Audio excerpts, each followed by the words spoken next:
Hi everyone, this is Daily Chilli. Today is a very nice day, it's not that cold and yeah, it's a good thing. So today I'm gonna talk about the reason I started with this vlog, which is digital nomadism.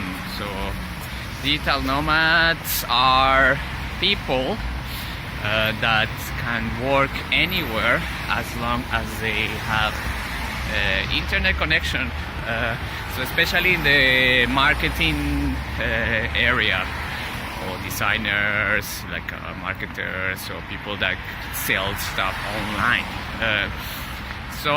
Yeah, that's the main reason I started with this video blog, and also to show new places, new people, and try to get more connections all over the world.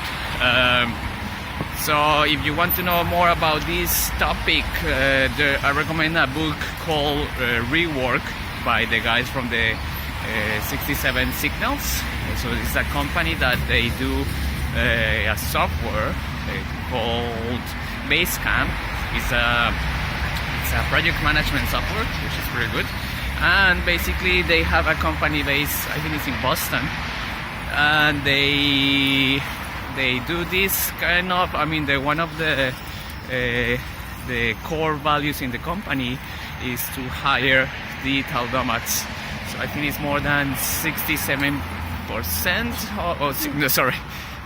more than 60% of the company are like digital nomads working remotely all around the world. Okay, so today's password to see my daily journal is nomad. So the password for today is nomad. Okay, see you guys, bye.